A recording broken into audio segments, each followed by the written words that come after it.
नींद का त्याग, निद्रा का त्याग। देखो, शरीर को जितनी आवश्यकता है उतनी नींद लेने में हानि नहीं है, क्योंकि यदि इसको हम नकार देंगे तो बात बनेगी नहीं। गीता जी के उस उपदेश से विरोध हो जाए, युक्ताहार विहारस्य युक्त चेष्ट स्वकर्मसु युक्त स्वप्नावबोधस्य योगो भवति दुःखः। जगना सोना सब है। शरीर साधन के योग्य बना रहे इसके लिए हमने विश्राम किया, निद्रा ली, अनुचित नहीं है, ठीक है। सोना कोई दोष युक्त नहीं, पाप युक्त नहीं है, लेकिन जब देखो तब सो ही रहे। रात में सो गए, कितने बजे? बोले हम तो आज बहुत देर हो गई सोने में। कितने बजे? 8 बज गए। क्या करें, ले 8 बज गई तो देर हो गई सोने में। जगे कितने? बोले आज तो बहुत जल्दी जग गए। कितने बजे? क्या करें, हल्ला गुल्ला बहुत होने लगी, 8 बजे पर जग नहीं पड़ा। भले आदमी रात को 8 बजे सोए, सवेरे 8 बजे जगे, फिर भी कहते कि जल्दी जगना पड़ा, देर हो गई सोने में। चलो अब तो बहुत सो लिया, कोटा पूरा हो गया, 12 घंटा सो लिया। 12 घंटा हो गया, अब तो 12 घंटा सो लिया, 12 घंटा तो जगो। स्नान ध्यान किया, झूठे सच्चे कुछ माला लेके बैठे, ऐसे करेंगे। कथा में बैठे तो सोने लग गए। अरे महाराज, बड़े बड़े वीर पुरुष होते सोने वाले, चलते चलते सो लेते हैं। हाँ, अभ्यास होता, कई लोग चलते चलते सो लेते हैं। किसी का सहारा लेंगे, हाथ पकड़ लेंगे, सोते सोते चले जाएंगे। एक ऐसे महात्मा है, पूरी सात को उसकी परिक्रमा में सो जाएंगे, हाथ पकड़ के चलेंगे, आपको पता नहीं चलेगा सो रहे हैं। ठीक गति से पैर पड़ते चले जाएंगे, कहीं गिरेंगे भी नहीं। हाँ, हाथ छोड़ दोगे तो गिर जाएंगे, क्यों? पर तो सो ही रहेंगे।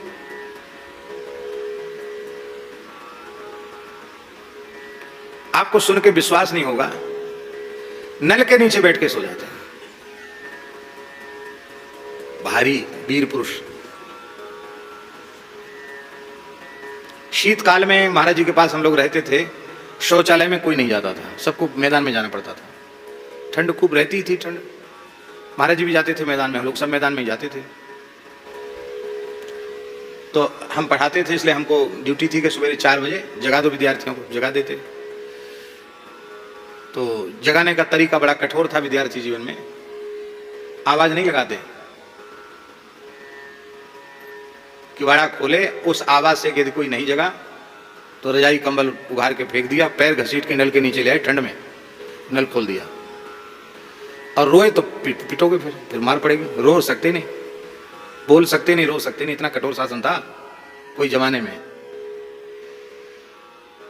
खैर महाराज जी ने फिर कहा, पंडित जी तुम्हारा स्वभाव बिगड़ जाएगा, छोड़ दो, एक काम छोड़ दिया। तो एक विद्यार्थी था, शौच के लिए गया, 1 घंटे बाद आया। तो महाराज जी ने हमसे कहा कि पूछो इसको इतना देर क्यों हुई, इतनी ठंड में। तो हमने पूछा, वासुदेव? हाँ महाराज जी। मैंने कहा इतनी देर तुम अब लोटा लेके आए हो वापस, 1 घंटा हो गया, कहाँ थे, क्या कर रहे थे? बोले आप मारोगे इतने? उन्होंने बताया नहीं, बिल्कुल नहीं मारेंगे, बताओ।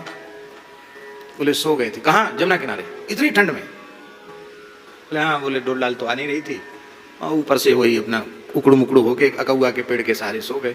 1 घंटा नींद आ गई, इसके बाद उठ के आए। महाराज बोले पंडित जी अब किसी को मजा आएगा, सोने दो आराम से, जिसको पढ़ना होगा पढ़ेगा, नहीं पढ़ना होगा नहीं पढ़ेगा।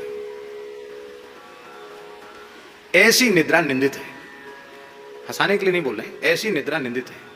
शरीर को स्वस्थ रखने के लिए जितना सोना आवश्यक उतना तो सो जाओ, कोई बात नहीं, उससे अधिक सोना ठीक नहीं।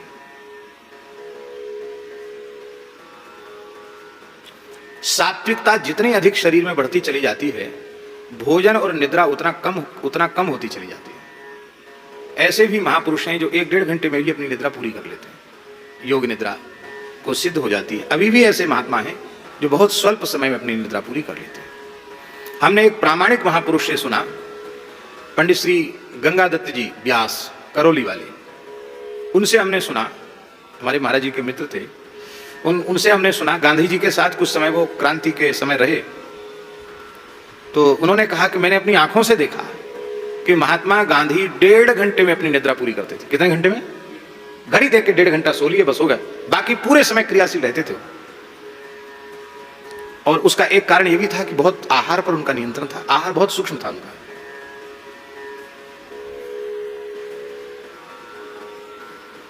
तो कहने का आशय हमारा यह है कि आहार और निद्रा इनका बड़ा संबंध है। ये अनुभूति की बात है कि आहार का प्रभाव निद्रा के ऊपर पड़ता है। आहार जितना सूक्ष्म हो जाएगा निद्रा उतनी सूक्ष्म हो जाएगी। और साधन करने वालों को बहुत जल्दी विश्राम मिल जाता है। क्यों? विश्राम निद्रा में नहीं मिलता, विश्राम सुषुप्ति की अवस्था में मिलता है। और सुषुप्ति की अवस्था थोड़ी देर के लिए आती है। जब हम ठीक हमारा सब साधन बनने लग जाएगा तो हम विश्राम में जाते ही सुषुप्ति में चले जाएंगे और सुषुप्ति पूरी होती निद्रा पूरी हो जाएगी। तो थोड़े समय में विश्राम हो जाएगा।